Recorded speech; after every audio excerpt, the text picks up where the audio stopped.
ሰላም ጤና ይስጥልን ተመልካቾቻችን አርትስ ቢዝነስ ካፌ ፕሮግራማችን ነው ተጀምሯል። በዛሬው የአርትስ ቢዝነስ ካፌ ፕሮግራማችን የሪል ስቴት ዘርፉ ላይ በቅርቡ በከፍተኛ ሁኔታ ወይም ደግሞ በሰፊው ተደራሽ እየሆነ ያለው የኦቪድ ሪል ስቴት ምን እያከናወነ ነው፣ በሪል ስቴት ዘርፉ ላይ ምን አዳዲስ ነገሮችን ይዞ መጥቷል ብለን ወደ ኦቪድ ጎራ ብለናል። የኦቪድ ሪል ስቴት ዋና ስራ አስፈጻሚ አቶ ሙልቀን እንኳን ወደ አርትስ ቴሌቪዥን ሰላም መጡ። እንኳን ቆያችሁ። የአርትስ ቴሌቪዥን እንግዳ ስለሆኑ የኦቪድ ሪል ስቴት በተለይም ደግሞ የሪል ስቴት ዘርፉ ላይ ምን እየሰራ ነው የሚለውን ለማብራራት እንግዲህ ስለሆኑ ከልብ አመሰግናለሁ። እኔም በጣም አመሰግናለሁ።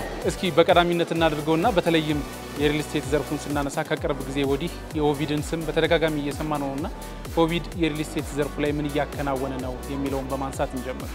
አመሰግናለሁ ለዚህ ለአርትስ ቲቪ እድል ስለሰጣችሁና እንግዳችሁ ስላደረጋችሁ። እንግዲህ ኦቪድ በመጀመሪያ ላይ በኮንስትራክሽን ዘርፍ በደንብ ስሙ የታወቀ ትልቅ ካምፓኒ ነው። በኦቪድ ኮንስትራክሽን ያገኘናቸውን ትልልቅ አቺቭመንቶች ወደ ሪል ስቴቱ ቀይረን ደግሞ በሪል ስቴቱ ዘርፍ አሁን አገራችን ያለችበትን ከፍተኛ የሆነ የቤት እጥረት ለመቅረፍ እየሰራን እንገኛለን። ይሄን ስንሰራ ቀደም እንዳልኩ በኮንስትራክሽን ዘርፍ ላይ በተለያዩ ቴክኖሎጂዎች በመታቀፍ እንዲሁም ደግሞ ኮንስትራክሽን ዘርፉ ምንድን ነበር ችግሩ የሚለውን በጥልቅ በሆነ ጥናት በማድረግ ለነዛ ሶሉሽኖች በመስጠት ቤቶችን በአጫጭር ጊዜዎች በመስራት እንዲሁም ደግሞ አንድ ህንጻ ወይ ሁለት ህንጻ በመስራት ሳይሆን ኢን ማስ ፕሮዳክሽን ቤትን በጣም በሰፊው ካልተሰራ ያለውን ችግር ልንፈታ ስለማንችል በዛ ደረጃ ሰፊ የሆነ ፕሮጀክቶችን ይዘን በሰፊ በሆነ ጥናት ኮንስትራክሽኑን በደንብ ባወቀ ወይም በተገነዘበ ልክ እየገነባን እንገኛለንና አጠቃላይ ለከተማችን ብሎም ለሀገራችን በቤት ዘርፍ በኩል ያለውን ችግር ለመቅረፍ በደንብ በተጠና መንገድ እየሰራ እንገኛለን ማለት ነው። መልካም። ኦቪድን ስናነሳ በተለይ የዛሬ 2 ዓመት የዛሬ ዓመት አካባቢ በከፍተኛ ሁኔታ ሲነገር ከነበረው በአጭር ጊዜ ውስጥ ቤቶችን ሰርቶ ማስረከብ ወይም ደግሞ ቤት ሰርቶ ለተጠቃሚዎች ማድረስ የሚል ነበርና እስካሁን ድረስ በተለይም ለተጠቃሚዎቻችሁ እንዲሁም በተለያዩ ምክንያቶች የሰራቻቸው ቤቶች አሉና ምን ፕሮጀክቶች ተሰርተዋል የሚለውን ብናነሳ? እንግዲህ እንደ ኦቪድ ቅድም እንዳልኩ ረጅም ጊዜ ወደ 13 ዓመት አካባቢ የፈጀው የኦቪድ ኮንስትራክሽን እና በዛም ነው በደንብ ስማችን የገነባ ነው። እንግዲህ በዚህ ዘርፍ ላይ የተለያዩ ፕሮጀክቶችን የገርጂ ፕሮጀክትን ማንሳት ይቻላል። የገርጂ ፕሮጀክት ማለት 16 ህንጻዎችን ወደ 500 ቤት ዩኒቶችን የያዘ በአንድ ዓመት ተኩል ጊዜ ውስጥ ነው ሰርተን ማስረከብ የቻልነው። ከዛ በኋላ እሱን ተከትለው እነ ሪቼ በ69 ቀን አንድ ህንጻ መስራት ችለናል። ለታ በ89 ቀን 3 ህንጻዎችን መስራት ችለናል። ከዛ በዘለለ አርሚ ፋውንዴሽን ባህር ዳር እንደዚሁ እኔ በፕሮጀክት ማናጀርነት ተሳተፍኩበት የባህር ዳር ፕሮጀክት 200 ዩኒቶችን የያዘ 4 ህንጻ በአንድ ዓመት ከ2 ወር በ14 ወራቶች ጨርሰን ለማስመረቅ ችለናል። ከዚህ ጎን ለጎን ደግሞ በሪል ስቴቱ ዘርፍ ደግሞ አሁን ሪል ስቴቱ ላይ ስላለን በሪል ስቴቱ ዘርፍ ደግሞ አሁን በቅርብ ጊዜ የዛሬ 3 ወር 4 ወር አካባቢ ጥይት ቤት ላይ ክረምት ላይ ጀምረናቸው የነበሩ ብሎኮች ላይ ከነዛ ውስጥ ከፊል የሆኑትን አስመርቀናል። እሱም በሚዲያ ላይ ያሳየነው ነው። ከዛ በዘለለ አሁን ላስት ዊክ ላይ ከበዓል አንድ ሳምንት ቀደም ብሎ እዛም የአዋሬ ፕሮጀክቶቻችንን አስመርቀን ቁልፍ ሁሉ ያስረከብንበት ፕሮግራም አድርገናል። እነዚህ ሁሉ እንግዲህ የኦቪድን የአቺቭመንት የመፈጸም የማስረከብ ታሪኮች የሚያሳይ ነው ማለት ነው። ከዚህ በዘለለ ደግሞ ኦቪድ ቤቶችን ለሽያጭ ወይም ደግሞ በኮንትራት ብቻ ሳይሆን በሲኤስአር መልክ ደግሞ የሚሰራቸው ህንጻዎች አሉ።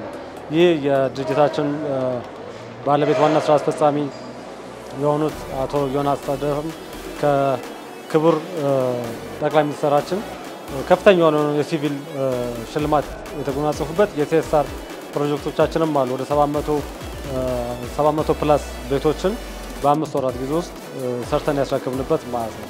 ስለዚህ ኦቪድ እንግዲህ እነዚህን ሁሉ እየሰራ እያስረከበ ነው። አሁንም እየሰራ ይገኛል። ከስርም ደግሞ እነዚህ ፕሮጀክቶች አሁን የጀመርናቸውንም እየጨረስን እንሄዳለን። እንግዲህ እስካሁን ባለው በታወቀበትም በመፈጸሙ እና በማስረከቡ ነው የሚታወቀው። አሁንም በዚህ እንገፋለን፣ እንቀጥላለን። መልካም። በተለይ ኦቪድ ከሚታወቅበት አንዱ የፒፒፒ ፕሮጀክት የመንግስትና የግል አልሚ ተቋማት በጋራ የሚሰሩበት ነው። በውጭው ዓለም ላይ ይሄ ነገር በደንብ የተለመደ ነው። የግል ፕሮጀክት አልሚዎች በከፍተኛ ሁኔታ በመሳተፍ የሚሰሩበት ነውና የፒፒፒ ፕሮጀክት ለኦቪድ ምን ያህል ጠቅሞታል? በተለይም ደግሞ ወደ ህዝቡ ተደራሽ እንዲሆን በስፋት ወደ ሪል ስቴት ዘርፉ ላይ እንዲሰማራ ምን ያህል ጠቀሜታ አድርጎለታል የሚለው ነው። አሁን ፒፒፒ ወይም የመንግስትና የግል አጋርነት የተባለው የቅንጅት የመንግስትና በግሉ ዘርፍ ላይ ያሉ ሰዎች ተቀናጅተው የተሻለ አፈጻጸም እንዲኖረው ነው ፖይንቱ። በፊት በግሉ ዘርፍ ብቻ የተሰሩ የነበሩ ስራዎች አሉ። ውጤታቸው ብዙ አርኪ ላይሆን ይችላል። በመንግስትም ደግሞ ልክ እንደዚሁ ውጤቱ አርኪ ላይሆን ይችላል። የሁለቱን አቅም ግን በመደመር መንግስት በሱ በኩል ያለውን ተደራሽ ማስፈጸም የሚችላቸው ነገሮች ከጨመረ፣ በዚህ በኩል ደግሞ የግል አልሚው በራሱ በኩል ሊሰራቸው የሚችላቸውን ፐርፌክት የሆነባቸውን ስራዎች ይሰራል። የሁለቱ ድምር የተሻለ ውጤት አምጥቶ ለማህበረሰቡ ፕሮቫይድ የማድረግ ፕሮግራም ነው ፒፒፒ ወይም የመጋ የምንለው ፕሮግራም። በዚህ ፕሮግራም ላይ እንግዲህ ኦቪድ የተወሰኑ ፕሮጀክቶቹን አሁን ከመጋ ጋር እየሰራ ነው የሚገኘው። ለምሳሌ አንደኛው ይሄ 60 ሺህ የምንለው በተለምዶ ስሙ 60 ሺህ የምንለው አሁን ግን ዲዛይን ሪቪዥን አድርገን ወደ 90 ሺህ ከፍ አድርገነዋል። የዛ አንደኛው አካል ነው ይሄ። ሌላም እንደዚሁ ጫካ ፕሮጀክት ላይ የምንሰራቸው በመጋ ፕሮግራም የሚሰሩ የጫካ ፕሮጀክቶች አሉ። በዚህ መንገድ ሲሆን ምንድነው ቅድም ባልኩ መሰረት ኦቪድ ይሄንም ያክል ከተማ ሲያለማ እኛ በጣም ፐርፌክት የሆነበት የምንሰራበት አሁንም ደግሞ እየሰራ ለማሻሻል እየሰራንበት ያለ ነው የኢንጂነሪንግ ፓርት አለ። እሱ ላይ በጣም ጎበዞች ነን፣ እየሰራን ነው ያለነው በተቻላቀም። ጎን ለጎን ደግሞ እንደዚያ ትልቅ ከተማ ስገነባ ኮሚኒቲ ነው የምገነባው። ይሄን ስታረቅ የተለያዩ ኢንፍራስትራክቸሮች አሉ፣ ውሃ፣ ቴሌ፣ መብራት፣ ብዙ ፍሳሽ መሰረተ ልማት የምትላቸው ማለትና እነዚህን ደግሞ ለመስራት በኦቪድ አቅም ብቻውን ሊሰራ የሚችል አይደለም። ለስራም እንኳን ቢል ጊዜ ይፈልጋል። ስለዚህ ይህን ቤት በ5 ዓመት 60 ሺውን በ5 ዓመት ካስረከብን በኋላ የመሰረተ ልማቱ ሌላ 10 ዓመት የሚፈጅብን ከሆነ which is not right ዓላማውን ይስተን። ስለዚህ መንግስት እነዚህ የመሰረተ ልማቶችን በማገዝ እኛ ደግሞ ቴክኖሎጂውን አምጥተን ቤቶቹን በመስራት የተቀናጀ ሆኖ ቶሎ ዴሊቨር ለማድረግ ያስችለናል። በእንደዚያ መንገድ ሲታይ መጋን በትክክል መንግስትና የግል አጋርነትን በዚህ መንገድ ከተረዳኸው ነው ውጤቱ የሚገባ። እርግጥ ነው ገና ልምምዱ አዲስ ነው፣ እኛ ሀገር ከዚህ በፊት ብዙ አልተሰራበትም። ከውጭ ግን ተሞክሮዎች አሉ። ያን ተሞክሮ ያመጣን ነው። ብዙ ነገሮችን አስተካክለናል። ከመጋ ጽህፈት ቤት ጋር በመነጋገር የሚቀሩን ስራዎች አሉ። እነሱን በመፍታት ጥሩ የሆነ አፈጻጸም እናሳያለን ብለን እናምናለን። መልካም። ለብቻ የሚደረግ ሩጫ የትም አያደርስ። በጋራ ሲሆን ሁሉም ህዝብም፣ መንግስትም፣ አልሚዎችም፣ ባለሀብቶችም በጋራ በሚያደርጉት ሩጫ ላይ ሀገር እንደ ሀገር የሚለወጥ ትልቅ ለውጥ ይመጣል። ወደ ኋላ መለስ ስላደርግህና በተለይም የ60 ሺህ አሁን እንዳልከው ደግሞ በተስተካከለው የ90 ሺህ ፕሮጀክት በሀገራችን በሰፊው ሲነገር የነበረ ትልቅ የቤት መሰረተ ልማት ወይም ደግሞ የቤት ልማት ግንባታ እንደሆነ ይታወቃልና እስኪ ወደሱ እንግባ። በተለይ ከሰሞኑ አዲስ ነገር ያስተዋወቀ ነው ኦቪድ ሪል ስቴት በተለይም ደግሞ በእነዚህ በ60 ሺህ አሁን ባስተካከል ነው ደግሞ በ90 ሺህ ቤቶች ላይ አዲስ ነገር ይዞ መጥቷል ተብሏልና ምንድነው አዲሱ ነገር? ምንድነው የተጀመረው የሚለው እናንሳ። ኦኬ፣ አሁን ዛሬ እዚህ የምትገኝበት ፕሮግራም የኦቪድ ገላንጉራ ሲቲ የሴልስ ግራንድ ኢቨንት ያዘጋጀንበት ነው። ይሄ ዋን ኦፍ ኢትስ ካይንድ በራሳችን ሴልስ ኦፊስ በዚህ ኮንቬንሽናል ሴንተር ሰፊ የሆነ ኮንቬንሽን ሴንተር አለን። ከዚህ በፊት ሌላ ቦታ የምናደርጋቸውን እዚህ በራሳችን አቅም በራሳችን በምንፈልገው መንገድ የገነባ ነው ሴልስ ኦፊስ አለ። እዛ ውስጥ የምናካሄደው የግራንድ ሴልስ ኢቨንት ነው ይሄ። እዚህ ኢቨንት ላይ ኦቪድ አጠቃላይ ፕሮጀክቶቹ ላይ ያሉትን ፕሮዳክቶች ይዞ መጥቷል። እነዚህ ፕሮዳክቶች ከታች ከኮምፓክት ሃውስ ለዩዝ ኔስ ፎር ዩዝ የምንለው ጎጆ ለወጣቶች የምንለው የ6 ካሬ ላይ የሚያርፍ ቤት ጨምሮ እስከ ላክዠሪ እስከሆኑ እስከ ታውን ሃውሶች ድረስ ያካተተ ፕሮዳክቶች ይዘን መጥተናል። እዚህ ስንመጣ በፊትም ፕሮዳክቶቹ ነበሩ፣ ግን ቅድም እንዳልኩ ኦቪድ ሁሌ ሪሰርች ይሰራል። ሪሰርች ኤንድ ዴቨሎፕመንት ግዴታ ነው የምንሰራበትና በዛ መንገድ ደግሞ ያገኘናቸው አድቫንቴጆች ስላሉ የነዛን በማከለ ለእኛ ትርፍ ሳይሆን እነዚህ አድቫንቴጆች ለህብረተሰቡ ለመቅረብ እነዛን ዋጋዎች ዲስካውንት በማድረግ ለሽያጭ ያቀረብንበት ፕሮግራም ነው ይሄ ኢቨንት። እዚህ ኢቨንት ላይ ለ10 ቀን የሚቆይ ነው። ትልቅ የሆነ ቅናሽ አድርገናል። ብዙ አይነት ቤቶች በአማራጭ አቅርበናል። ኦጂጂቲ ብቻ ሳይሆን ሌሎች ፕሮጀክቶች ላይ ያሉ እንደ ጫካ፣ ቦሌ መድኃኔዓለም፣ ጃፓን፣ ቦሌ ጃፓን፣ ጉለሌ አፍሪካናይት የምንላቸው ፕሮግራሞቻችን፣ ጥይት ቤት እነዚህን ሁሉ አካተን የቀረብንበት ፕሮግራም ነውና ሪሊ ሂውጅ ግራንድ ሴልስ ኢንተርናል ሴልስ ኤጀንቶች አሉ ኤክስተርናል ሴልስ ኤጀንቶች ከኛ ጋር በፓርትነርነት የሚሰሩ ሙሉ አዳራሹን የሚሞሉት አሉ ባንኮች ከ10 በላይ ራሱን ያውን ኢንተርቪው ከምናደርግ በላይ ባንኮች ተሳትፈዋል እዚህ ላይ ትልቅ የሚባል የሽያጭ ኢቨንት ነው ያዘጋጀነው ፕሮግራም ነው ማለት ነው በዚህ አጋጣሚ ለተመልካች ረሰባችንም ዛሬ ያወጣነው የግራንድ ሴልስ ላይ ያለውን አድቫንቴጅ ወይም እድል ተጠቃሚ እንደሆኑ በማክበር ጠይቃለሁ ማለት ነው መልካም እንዳነሳው ታላቅ ሽያጭ ላይ ናችሁ በተለይም ደግሞ ቅናሽም ተደርጎበታልና ይሄንን ስናነሳ በርካቶች የሪል ስቴት ዘርፍ ወይም ደግሞ የሪል ስቴት ልማት ላይ ሲሳተፉ በራሳቸው አቅም ኖራቸው የሚገዙ አሉ ከዛ ባለፈ ደግሞ ከባንክ ጋር አያይዘው በተለያዩ አማራጮች ቤቶችን መግዛት የሚፈልጉ አሉና እንዳነሳው በርካታ ባንኮች አብረዋችሁ እየሰሩ ነው ሰዎቹ ምን አይነት አማራጭ አላቸው በተለይ እንደዚህ አይነት ስራው ቤቶችን ለመግዛት በባንክ የተመቻቸ አማራጭ የተለያዩ የመግዛት የሚችሉበት አማራጮች ካሉ እሱን ብናነሳ ኦኬ እንግዲህ ቀደም እንዳልኩ ኢንጂነሪንጉን ሰርተናል ቀደም ክብራቱናስ ታደሰን እንደገለጹልን ትልቁ አሁን እንደዚያ ትላልቅ ፕሮግራም ሲደረግ ትልቁ ችግር የፋይናንስ ችግር ነው የሚሆነው ያንን ፋይናንስ ችግር መፍታት ግዴታ ነው አፎርደብል አድርገናል ቤቱን በኢንጂነሪንጉ ባሉ ኢንጂነሪንግ ሰርተን በዲዛይን ሰርተን በኮንስትራክሽን ኤክሰለንስ ኦፕሬሽን ኤክሰለንስ ያንን ሁሉ አምጥተናል ይሄን ካመጣን በኋላ ደግሞ አክሰሰብል ለማድረግ ቤትን ተደራሽ ለማድረግ የፋይናንስ አቅርቦቱን ደግሞ ማመቻቸት አለብንና እዚህ ላይ እየሰራን ነው ያለነው እንግዲህ ከዚያ አንኳያ የኦቪድ ቤቶች ባንክም ያው ፕሮሰስ ላይ ነው አላለቀም እሱን እየሰራን ነው ያለነው የተለያዩ የማይክሮ ፋይናንስ አማራጮችንም እያየን ነው ያለነው ከዛም በዘለለ ደግሞ ከኢንተርናሽናል ፋይናንሰሮች ጋር የተለያዩ ንግግሮች አሉ ራይት ናው ግን በዚህ ስኬል ደረጃ እኛው ቅድም እንግዲህ እንዳልኩ ስኬሉ ወሳኝነት አለው አንድ ህንጻ አይደለም እኛ እየገነባን ያለነው ወይ ሁለት ህንጻ አይደለም 60,000 ቤት ገንብተን እኛ እሱን ባክ ለማድረግ የሚያስችል የኮላተራል ለማቅረብ አንደኛ አዳጋች ነው ለ60,000 ቤት የሚያክል ኮላተራል ማቅረብ ያን የሚያክል አቅም የለም ሁለተኛ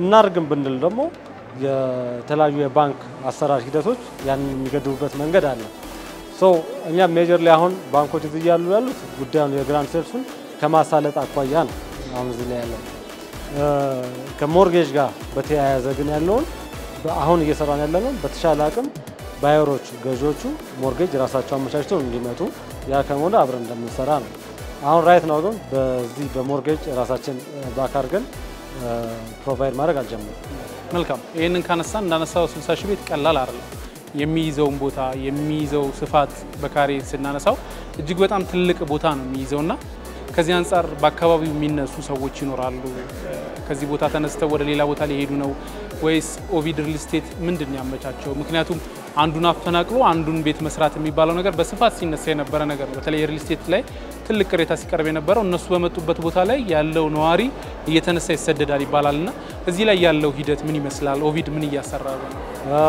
እንዳልከው አሁን እዚህ ያለንበት ቦታ ላይ 547 ሄክታር ነው ቀድሞ እዚህ ቦታ ላይ የሚኖሩ ማህበረሰቦች አሉ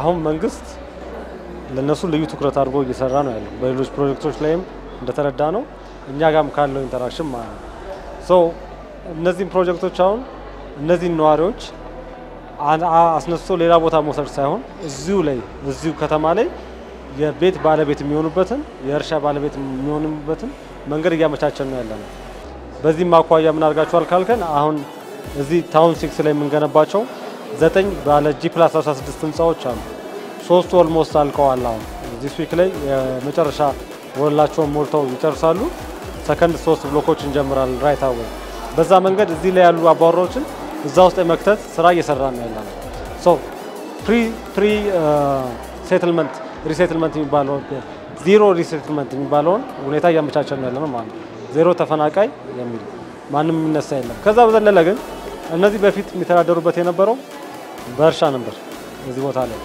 ቤት መስጠት ብቻ ደግሞ ሳይሆን እዚህ ላይ ሃይ ቴንሽን የሚያልፍበት በጣም ሰፊ ወደ 37 ሄክታር ካልተሳሳትኩ እንደዛ አካባቢ የሚያክል ቦታ ለዛ ላይም ደግሞ የከተማ እርሻ ልማትን ለማሰራት እቅድ ይዘን እያስጠናን ነው ያለነው እነዚህ ገበሬዎች እዚህ ይኖሩ የነበሩ ማህበረሰባት ቤትም ያገኛሉ እዚህ ላይ በመናመቻቸው የከተማ እርሻ ደግሞ ተሳታፊ ሆነው ኑሯቸውን የሚደጉሙበት ሁኔታ ለመፍጠር እየሰራን እንገኛለን።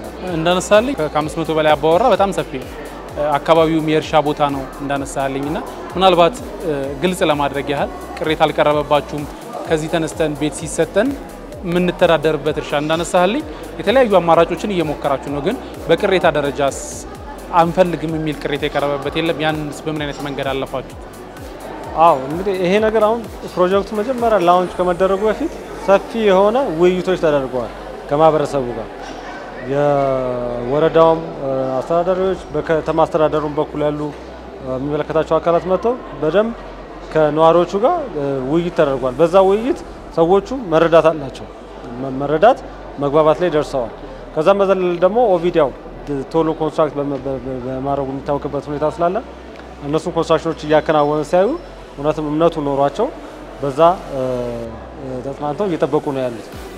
እዚህ ላይ ያሉት ህብረተሰቦች ቅሬታ ለዘውም ሳይሆን በተወሰነ መንገድ አጋዥነትም አላቸው። የተወሰኑ የህብረተሰቡ አካላት እዚህ ፕሮጀክት ላይ በስራም እንዲሳተፉ ድሎች አመቻችተናል። ስለዚህ እዚሁ ስራው አለ፣ እዚሁ ለነሱ ነው የሚሰራው። ፈርዘር ደግሞ ቅድም ያልኩን እንጨምራለን። ይህን ሁሉ አምነው ልማቱን የተቀበሉ ናቸው ያሉት ማለት ነው። መልካም። ስለዚህ እንደተባለው ምናልባት እነዚህ ሰዎች አምነውበት ቤቱ ላይ ስለሚገቡ ቀድሞም የነሱ እየተሰራ ነው ስላልከኝ ይህን ያህል ቅሬታ አልቀረበበትም በሚለው እናልፋለን። መልካም። የሪል ስቴት ዘርፉን ስናነሳ ኦቪድ ሪል ስቴት በስፋት እንዳነሳው 90 ሺህ ቤት በጣም ሰፊ ነውና በቀጣይ የሪል ስቴት ዘርፉ ላይ ምን ለማሳካት ነው እየተንቀሳቀሰ ያለው? በተለይም በሀገራችን በርካታ የቤት እጥረት እንዳለ ይታወቃልና ይሄን ከመፍታት አንጻር ምንድነው የቀጣይ ትኩረቱ የሚለውን ብናነሳ። አፎርደብል ቤት፣ በጣም ርካሽ ቤቶችን ማቅረብ፣ ቤቶችን ተደራሽ ማድረግ፣ ለእያንዳንዱ ህብረተሰብ ቤትን ማድረስ መቻል አለበት። ቤት ለህብረተሰቡ ኢሹ መሆን የለበትም። ከቤት ጋር ተያይዞ ብዙ ማህበረሰባዊ የሆኑ ቀውሶች አሉ። ስለዚህ ያንን ከመፍታት አንጻር ቤት የሌለው ሰው ወይ ቤት የሌለው ወጣት ትዳርም ላያደርግ ይችላል። ቤት ያለው ግን ለዛ ሊገፋፋም ይችላል። ስለዚህ ወጣቱ አሁን የሚመጣው ጄኔሬሽን በምንም አይነት መንገድ ቤት ችግር ነው ብሎ እንዲያስብ እንዲሆንበት አንፈልግም። እየሰራንም ያለ ነው እያንዳንዱ ወጣት እያንዳንዱ ከተማ ነዋሪ ቤት ኢዝሊ አክሰሰብል እንዲሆንለት ናት አፎርደብል ብቻ አይደለም። ቤት መቀነስ ብቻ ደግሞ ሳይሆን አክሰሰብል ማክሰስ ማድረግ መቻል አለበት። ዋጋውን መቀነስ አይደለም። ዋጋውን መቀነስ አንዳንዴ ማህበረሰቡ መክፈል አይችልም። የማይችልበትን አቅጣጫ ደግሞ ካገኘው እንዴት እሱን ደግሞ አክሰስ ያርግ ብለን ከባንኮች ጋር ከፋይናንሰሮች ጋር እኛም በፔመንት ሞዳሊቲ እንደዚህ እያገዝን ቤትን አክሰሰብል ተደራሽ ማድረግ እንሰራለን። የቤትን ዋጋም እንቀንሳለን። ይሄ የመጨረሻው ግባችን እሱ ነው። መልካም። እዚህ ላይ ደግሜ ላነሳል የምፈልገው በተለይ የአፎርደብል ጉዳይ የበርካቶች ጥያቄ ነው። ኦቪድ ሪል ስቴት ቤትን አፎርደብል ለማድረግ እሰራለሁ፣ በተለይ ደግሞ ሰዎች አክሰሰብል እንዲሆንላቸው እንሰራለን ይባላል። አሁን ያለንበት የሀገራችን ኢኮኖሚ እየሄደበት ያለው መንገድ በተለይም ደግሞ ከኢንፍሌሽኑ ጋር ከውጪ ምንዛሪ በየዕለቱ ከመለዋወጥ በየጊዜው ከመለዋወጥ ጋር የተናይዞ በርካታ ጥያቄዎች አሉና ኦቪድ በምን አይነት መንገድ ነው የኢትዮጵያን ኢኮኖሚ የሚረዳው የሚለውን ብናነሳ። እንግዲህ ቅድም እንዳልኩ አፎርደብል ማድረግ ቻለ። አፎርደብል አድርገን ህብረተሰቡ ጋር ሄደን እንዲገዛ ነው ጥያቄ ያቀረብንባቸው ቦታዎች አሉ። ያንን አክሰስ ማድረግ የማይችሉ ሰዎች አሉ። ኢኮኖሚው በቤት ልማት ዙሪያ በኩል ያለውን ኢኮኖሚ እኛ ሁሌም ቤት እኮ ይፈልጋል አልቀረም። ተወደደም እንትን ማለት ቤቱ ተፈላጊ ነው። ያንን ቤት እንዴት እናድርስ ከኢኮኖሚ ጋር እንዴት አጣጥመን ቤትን እናድርስ ነው እንጂ ቤት ፍላጎትማ አለ። ገና ካሁን በኋላ ብዙ ይፈልጋል። ብዙ የምንሰራበት ሁኔታ ነው። በዛ መንገድ እየሰራን መግዛት ያልቻለውን ህብረተሰብ መግዛት እንዲችል የሚያስችሉ ሁኔታዎችን መፍጠር ነው። አሁን እርግጥ ነው መግዛት የማይችል ህብረተሰብ አለ፣ በደንብ አለ። ያንን እንዴት ባክ እናርገው ነው። በኢንጂነሪንጉ ሰርተናል። ቤትን አፎርደብል ቫሉ ኢንጂነሪንግ ሰርተናል።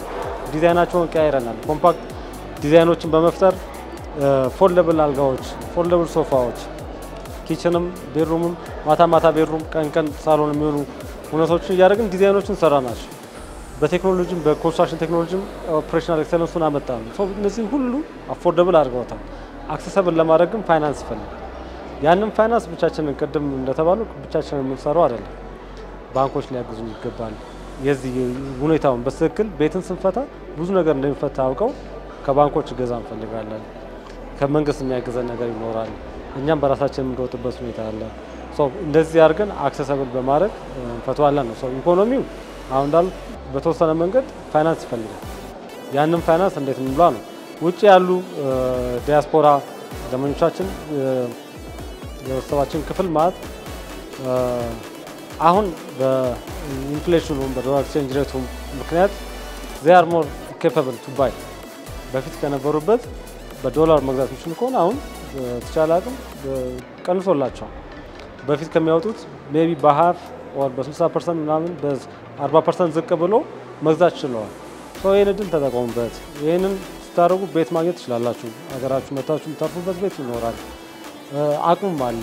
አሁን በተወሰነ መንገድ የበፊቱ እንኳን ውድ ነው እንኳን ቢባል አሁን በ20 አካባቢ ቀንሷልና ይሄን እድል በመጠቀም ቤቶቹ እንዲሰሩ አድርጉ። ይሄን ቤቶች ስንሰራ ቤት ማግኘት ብቻ አይደለም። በዛው አንድ ሰው ቤት ሲሰራ ኢኮኖሚውን እያንቀሳቀሰ ነው።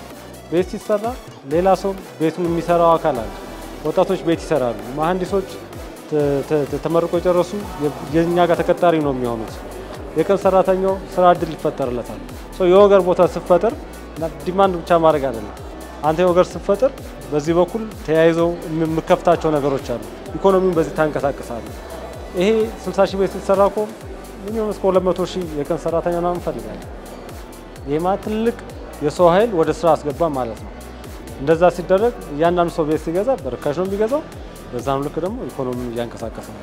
ኢኮኖሚው ሲንቀሳቀስ ደግሞ ጥሩ ሁኔታ ሲፈጠር ማህበረሰቡ የመኖር ሁኔታው የተሻሻለ ይሆናል። አመች ሁኔታዎችን መፍጠር እንችላለን ለኔክስት ጄኔሬሽን ማለት ነው። በዚህ መንገድ ነው እኛ የምንረዳው። በትክክል የሪል ስቴት ዘርፍ ከሚገርመኝ ነገሩ በርካታ ኢኮኖሚዎችን የሚያንቀሳቀስ መሆኑ ነው። ግንባታ ላይ እንዳነሳው ኮንስትራክሽን ላይ የሚሰራው ሲሚንቶ አቅራቢው፣ ብሎኬት አቅራቢው፣ የተለያዩ ግንባታውን ራሱ የሚያከናውነው ሰው ስራ ያገኛል። በዚህ በኩል ስታየው አልሙኒየሙን የሚሰራው ሰው በሮችን፣ መስኮት ምን የሚገጥመው ራሱን የቻለ ባለሙያ ነው። ኤሌክትሪክም ስናነሳ በእንደዛ በጣም በርካታ ዘርፎችን የሚያነሳ ነው። እንዳነሳው ደግሞ በመንግስት ወገን ስታነሳ ማብራት፣ ኤሌክትሪክ፣ ውሃ የሚያቀርበው በራሱ ለነሱም የራሱን የቻለ የስራ ዘርፍ የሚመጥር ነው። እዚህ ላይ ማንሳት የፈለኩት አንዱ ነገር አቶ ሙሉቀን የቴክኖሎጂ ጉዳይ ነው። በተለይ ኦቪድ ሪል ስቴት ከቴክኖሎጂ ጋር ተለቅ ያለ ቁርኝት እንዳለው ይሰማኛል። ምክንያቱም ቤቶቹ የሚሰሩበት መንገድ አዳዲስ ቴክኖሎጂዎችን ታክለውበት ነውና ኦቪድ ሪል ስቴት እና ቴክኖሎጂ ያላቸውን ግንኙነት ብናነሳ። ኦቪድ እና ቴክኖሎጂ እንግዲህ ኦቪድ አሁን የሚታወቅበት የኩምካንግ አልሙኒየም ፎርምወርክ አሁን በደንብ ረሰቡ የተዋወቅንበት ነው። ግን በኦቪድ ቤት ቴክኖሎጂ የቆየ ነው። ላለፉት 13 ዓመታት በተለያየ ኬስ ፓን በለው የተለያዩ እርዝ ብሎኮችን በማምረት ጂፕሰም ቦርዶችን በማምረት ነው። እነዚህ ሁሉ በአዲስ መንገድ ለህብረተሰቡ ሲያስተዋውቅ የቆየ ካምፓኒ ነው። ቁጥራቸው በርከት ያለ ነው። በጋር ስለማላቃቸው በርከት ያለ ቴክኖሎጂዎችን አስተዋውቀናል። አሁን ያለነው ኩምካንግ አልሙኒየም ፎርምወርክ ይባላል። ይህ አልሙኒየም ፎርምወርክ አንድን ቤት ወይም አንድን ወለል እስከ 547 እኔ በሰራውባቸው 547 አካባቢ ስፋት ያለውን ወለል በ5 ቀን ሙሉ ኮንክሪቱ ካስት አድርገን መውጣት እንድንችል ከ14 ቀን በኋላ ደግሞ ፊኒሺንግ ስራ እንድንጀምር ማድረግ የሚችል ያ ፊኒሺንግ ስራ ሌላ 14 ቀን ውስጥ ሙሉ ለሙሉ ጥንቅቅ አድርጎ ማለቅ የሚያስችል ቴክኖሎጂ ነው። ፎርምወርኩን ዝም ብዬ ላንሳል። በፊት የምናውቀው ትልቁ ችግር የነበረው ቤት ከሰራ በኋላ ቁርቋሮ ነው። ቆርቆረ ማስተካከል፣ መለሰን፣ ከዛ እሱን ደግሞ አልሙኒየም ፍሬሞች ትገዛለ። መተው ሲመጡ አይገጥሙም በትክክል ያን ተቆረቆራለ፣ ብረት ተቆርጣል። እንደዚህ ነበር።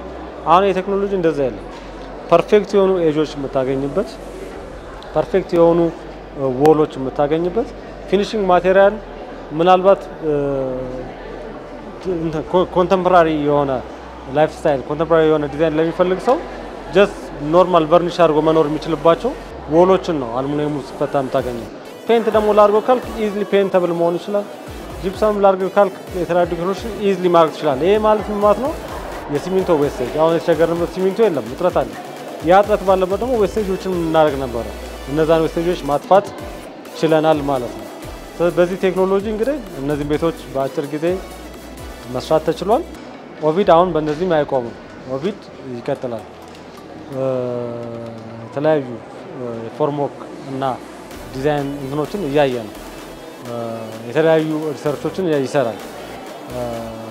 ውጪ ላይ ያሉ ተሞክሮችንም እያየ ነው። በቅርቡ ደግሞ የተሻለ ቴክኖሎጂ እናስተዋውቅበት ይኖራል። ያ ደግሞ ሲኖር በተሻለ ፍጥነት በተሻለ ጥራት ደግሞ እንመጣለን ማለት ነው። አናቆምም። ቅድም እንዳልኩ ቤትን አክሰሰብል ማድረግ ቤትን ተደራሽ ማድረግ ግባችን ነውና በዛ መንገድ የምንሄድበት ይሆናል ማለት ነው። መልካም ባደጉት ሀገራት በተለይ የፊኒሺንግ ስራ ላይ ቅድምም ስታነሳልኝ ስለነበረ በጣም ገርሞኝ ነው ቤቶች ውስጥ አንድን ቤት መኖሪያም ቢሮም ማድረግ የሚቻልባቸው ራሳቸው የፊኒሺንግ ማቴሪያሎቹ መቀያየር በሚችሉበት ደረጃ ላይ ቤቱ አንዱ ቤት ብቻ ለተለያዩ አገልግሎት ማቅረብ የሚችልባቸው ማድረግ ይቻላልና ይሄ ደግሞ ከውጪ ቁጠባ አንፃር አንድ ሰው ቢሮም ለብቻው ተከራይቶ ቤትም መኖሪያ ቤት ከማድረግ አንፃር ብዙ ነገሮችን ያቀላልና ይሄንን ነገር ኦቪድ ማምጣቱ በጣም ደስ ብሎኛል። እናንተም ለደንበኞቻችሁ ማስተላለፍ የምትፈልጉት እንደዚህ አይነት አክሰሶችን መጠቀም የሚችሉበት ካለ መልእክት ማስተላለፍ ይችላል። ያ እንግዲህ ከኮሮና በኋላ ነው ሆምስ ቤት ውስጥ ቁጭ ብለን ስራዎች በደንብ የተለመዱት። ያ ሲሆን አሁን በደንብ ተስፋፍቶ ሰው ከቤት ሆኖ መስራት የተለመደ ስራ ሆኗል። በዛ ሜካኒዝም ቤቶቻችን ቅድም እንዳልኩ ዲዛይን ላይ በደንብ እንሰራለን። ቀን ቀን ሶፋ ማታ ደግሞ አልጋ የሚሆኑ ሁኔታዎችን እየፈጠርን ነው። ስለዚህ ቀን ሶፋው ላይ ቁጭ ብሎ ስራውን ይሰራል። ማታ ስራውን ሲጨርስ ማረፍ ሲፈልግ አልጋዎቹን ዝቅ አድርጎ የሚያርፍበት ሁኔታ ይኖራል። አንድ ሁለት በፓርቲሽን ሆሎች ደግሞ መኝታ ቤት የነበረውን ፓርት አድርገው ኦፊስ ማድረግ የምንችልበትን እንደዚያ ቴክኖሎጂዎችን እያመጣን ያለውና ከቴክኖሎጂ ዓለም በሚዘምንበት በሚራመድበት ልክ እኛም ራሳችንን እያዘመንን ሰው የሚፈልገውን ትሬንድ የሚፈልገውን ካልቸር ፊት እያደረግን ፕሮቫይድ እናደርጋለን ማለት ነው። መልካም አሁን እንደምንገኘው የገላንጉራ ሳይት ላይ ነው። በተለይ ደግሞ ለደንበኞቻችሁ የምታቀርቡበት የተለያዩ የሪል ስቴት ህንፃዎች ይታዩኛል፣ የተለያዩ ዲዛይኖች ይታዩኛልና እነሱን ምናልባት መጎብኘት የምንችል ከሆነ ምን አይነት ስራዎች አሉ የሚለው ማየት የምንችል ከሆነ በእኔ በኩል ያሉ ጥያቄዎች ይህን ይመስላሉ። ማስተላለፍ የምትፈልገው ሀሳብ ካለ ደግሞ ወደ በኋላ ላይ ወደ ጉብኝቱ መሄድ እንችላለን። ቴንክ ዩ ዲዛይኖቹን ሞካፖቹንም አሳያለሁ። ሞዴሎችም ያዘጋጀናቸው ስላሉ እናያለን። እንግዲህ ማስተላለፍ የምፈልገው አሁን ዛሬ የምንገኘው የግራንድ ሴልስ ነው። ቅድም እንደነገርኩት ትልቅ ኢቨንት ነው ይዘን የወጣ ነው። በፕራይስ ደረጃ በጣም የተሻለ ፕራይስ ሪቫይዝ አድርገናል። ምን ጊዜም ፕራይስ ስናገኝኛ የሆነ ማርጂን ስናገኝ ማጥፋት የምንችለው ለህብረተሰቡ ነው የምናወርደው። ለኛ እንደ በፊትም ዝቅተኛ ነን፣ አሁንም ሞር ዝቅተኛ እንዲሆን ነው እየሰራን ያለውና ይሄን እድል ይዘን ዛሬ ግራንድ ሴልስን ጀምረናል። በዚህ እድል ሁሉም ማህበረሰብ መጥቶ እንዲጎበኘን መግዛት የሚችለው መጥቶ ይግዛ፣ ካልገዛ ነገ ከነገ ወዲያም ስለሚገዛ ሞዴሎቻችንን መጥቶ ይጎብኝ ይያቸው፣ ለነገ ፕላን ማድረግ ይችላል። ውጪ የሚኖሩ ትውልደ ኢትዮጵያውያን ይሄን እድል እንዲጠቀሙበት ሶሻል ሚዲያ ላይ በደንብ እያስተዋወቅን ስለሆነ እዛ ላይ ማይተው የተለያዩ ሞዴሎችን ስላዘጋጀን ከዛም ሆነው አክሰስ ማድረግ የሚችሉበትን መንገድ እያመቻቸን ነው። ስለዚህ መደረግ ይችላል። 9727 ላይ በመደወል ኢንፎርሜሽኖችን ማግኘት ይችላሉ። ዊ አር ኦፕን ኦጂጂሲ ብቻ ሳይሆን ብዙ ፕሮዳክቶችን ይዘን መተናል። እነዛን ፕሮዳክቶች በማየት ህብረተሰቡ የዚህ እድል ተጠቃሚ እንዲሆን በድጋሚ ጥሪ ማቅረብ ይችላል። ከልብ አመሰግናለሁ።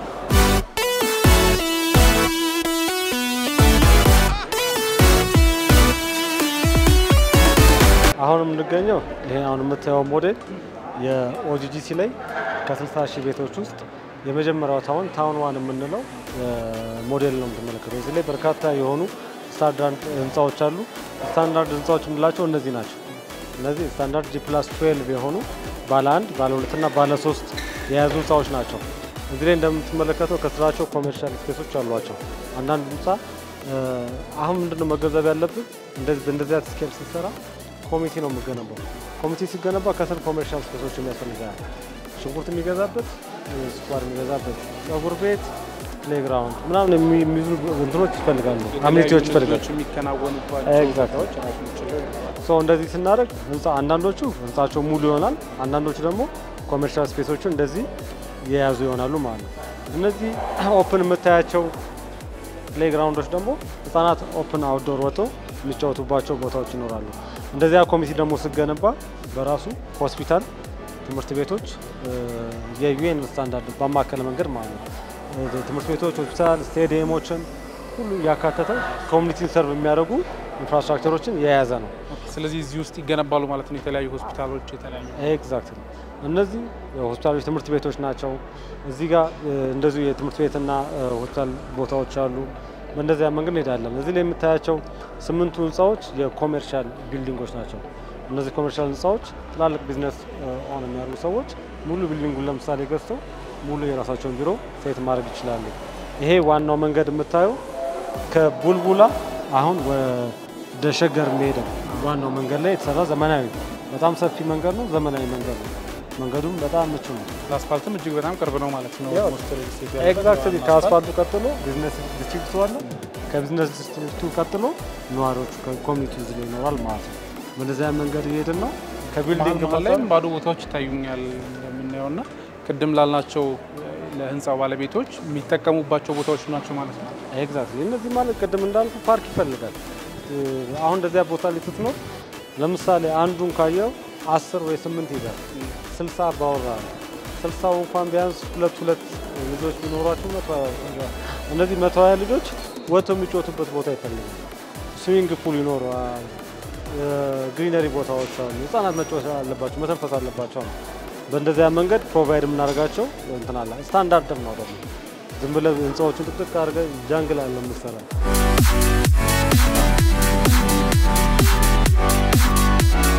እዚህ ጋር የምታያቸው ደግሞ እነዚህ ታውን ሃውሶች ናቸው ከፊትም ከጀርባም እንደዚህ ነዋሪዎች የሚኖሩባቸው የታውን ሃውሶች ናቸው በተሻለ መንገድ ሲንግል ሆነው ብቻቸው የሚኖሩበት ሁኔታ የሚፈጥሩ ናቸው ከአፓርትመንት ወጣ ስትል እዚህ ጋር የምታያቸው ደግሞ ብቻቸውን ፕሪሚየም የሚባሉ ህንጻዎች ናቸው ዋናው ሞዴል እዛ ጋር የምታየው ረጅሙ ህንጻ ማለት እነዚህ ናቸው ፕሪሚየም የሚያደርጋቸው እነዚህ ትንሽ ላግዠሪየስ ናቸው በስፋትም በሚይዙትም ፊቸሮች ሰፋ ያሉ ናቸው ፓርኪንግ የራሳቸው ፓርኪንግ እንደዚህ ፓርኪንግ እንትኖች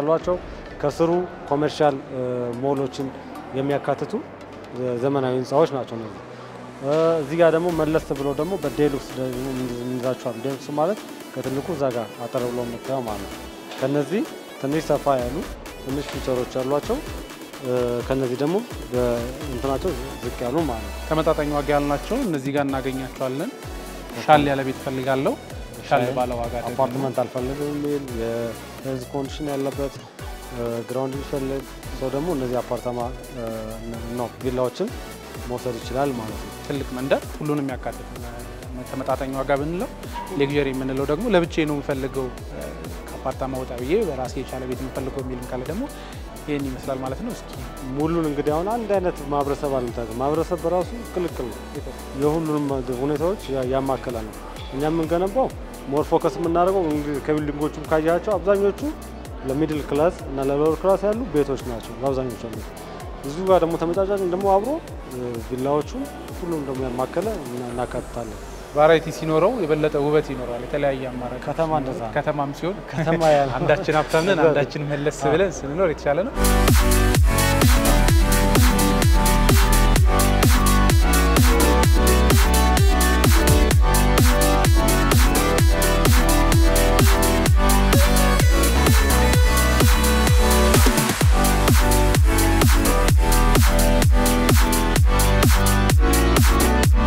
ተመልካቾቻችን የዛሬው አርትስ ቢዝነስ ካፌ ፕሮግራማችን የኦቪድ ሪል ስቴት በተለይም ደግሞ ከ60 ሺህ እስከ 90 ሺህ ቤቶችን በአንድ ቦታ ላይ ገንብቶ ለደንበኞች ማቅረብ የሚችልበትን እድል ይዞ መጥቷል እናንተም መታችሁ እንድትጠቀሙ እየጋበዛችሁ ነው እኛም አርትስ ቴሌቪዥን ምን እያዘጋጀ ነው ኦቪድ ሪል ስቴት ለደንበኞቹ በተለይም ደግሞ በሪል ስቴት ዘርፉ ላይ ምን እያከናወነ ነው የሚለው የኦቪድ ሪል ስቴት ዋና ስራ አስፈጻሚ አቶ ሙሉቀንን እንግዳ አድርጌ ይሄን ማብራሪያ አቅርቤላችኋለሁ አብራችሁን ስለቆያችሁ እያመሰግንኩ ከቀሪ አርትስ ቴሌቪዥን ፕሮግራሞች ጋር መልካም ቆይታ